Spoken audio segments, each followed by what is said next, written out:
Bertemu kembali di Nadi Bora, imbas keputusan perlawanan antara Sabah dan juga Negeri Sembilan yang mana menyaksikan Sabah lemas di laman sendiri. Jaringan Kai Jones memberikan 3 mata untuk Negeri Sembilan. Menerjah jaring menewaskan Khairul Fahmi Cik Mat. Minit yang ke-51 ini yang saya katakan sebentar tadi. 5 minit pertama mereka mengasah. Itu yang mereka dapat.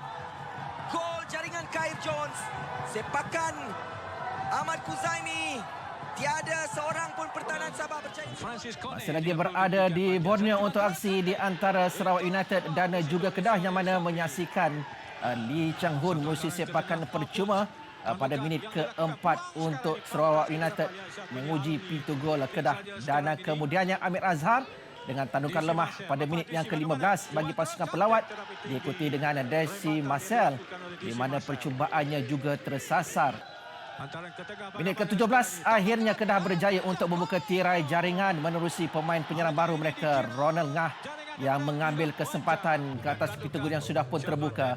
Selepas tandukan awal yang dilakukan terkena tiang dan singgah di kaki Ronald Ngah untuk dia mudah menolak masuk bagi gol yang pertama. Francis Kone cuba untuk memberikan kebangkitan kepada Sarawak pada minit ke-26 tetapi masih lagi gagal untuk mendapatkan jaringan penyamaan. Di babak yang pertama menyaksikan percubaan yang dilakukan oleh Dennis oleh Ronald Ngah juga tersasar dan kemudiannya Dennis Bushening turut menyaksikan rembatannya kali ini berjaya diselamatkan Syarbini Alawi di pintu gol. Kone memiliki peluang keemasan untuk mendapatkan jaringan penyamaan tetapi kali ini rembatannya tersasar di sebelah kiri pintu gol pelawat. Ke sebelah kiri pintu gol. Katakan bagaimana sekarang ini, belakang.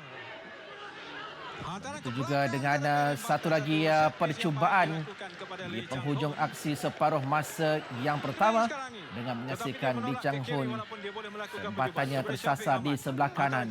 Aksi di babak yang kedua Kedah hampir menggandakan kelebihan tetapi tandukan Ronald Ngah sekadar singgah di tiang gol. Amirul Hisham. Arif Farhan dengan percubaan jauh dari luar kawasan penalti yang mudah diselamatkan oleh Syarbini Alawi.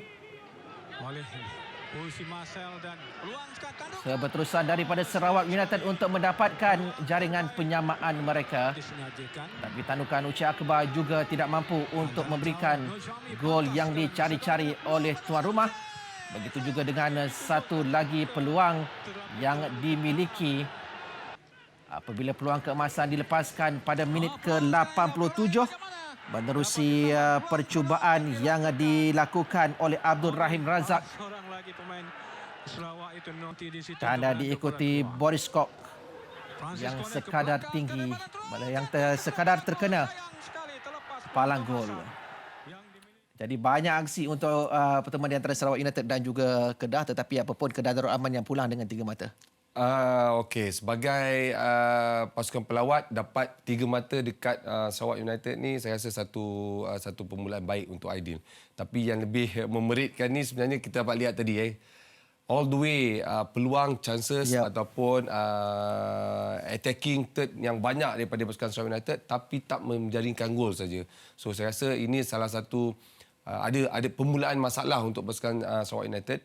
Kita tahu Coach Satya walaupun dia baru ambil take over tapi dia tahu dia cukup mengenali pemain dan corak permainan yang perlu dimain oleh Sarawak United berdepan dengan pasukan Kedah. Sekali lagi kalau saya nak tambah sedikit, jaringan pun tidak melalui permainan terbuka. Betul.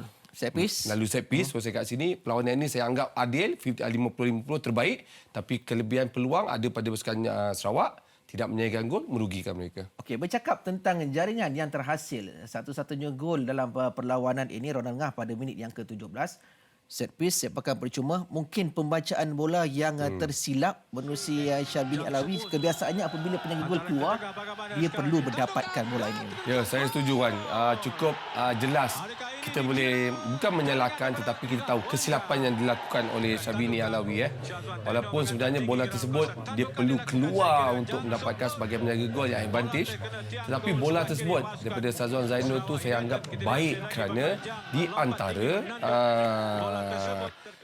ke arah pemain yang Zainul cuba hantar, kemudian jarak antara Savini keluar pun cukup jauh dan ada berlaku tandukan, ada rebounds berlaku kena tiang gol dan kedudukan penyerang mereka iaitu Ron Lengah berada di kawasan yang situasi sebagai seorang penjara meletakkan diri dalam situasi second ball dan skor gol pertama. Itu dinamakan kedudukan yang tepat pada waktu yang tepat. Betul. Okey, saya percaya dalam perlawanan ini ramai yang ingin melihat sejauh mana prestasi yang ditampilkan oleh Syafiq Ahmad.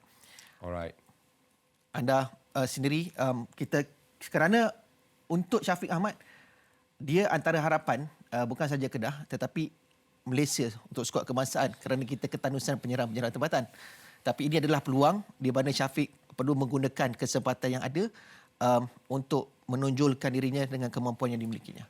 Mungkin kalau nak terlebih menonjolkan ataupun cuba buat banyak kerja untuk dalam satu-satu perlawanan itu akan merosakkan Syafiq sebenarnya. Kalau kita lihat bukan menilai dia sebegitu tapi kita tahu dia punya hard working, dia try to jadi pemain yang lebih membahaya di bahagian attacking, tetapi pada saya mungkin ketika ini Syafiq berdepan sedikit dengan masalah posisi dan bukan perebutan tempat berlaku tapi di bahagian tengah itu Ronald Ngah dengan Dennis berada di dua attacking third yang awal untuk pergi mendapatkan gol dan Syafiq datang sebagai pemain belakang tetapi bergerak di sebelah kanan dan kiri kadang-kadang. So saya rasa itu agak merugikan sedikit untuk pasukan Kedah. Bukan saya menidakkan apa yang dia cuba lakukan dalam bentuk formasi tetapi mungkin faktor ini daripada tengok apa yang Syafiq ada mungkin saya lebih berminat ataupun kita boleh tengok dia duduk di belakang Ron Lengah untuk mungkin perlawanan seterusnya nanti.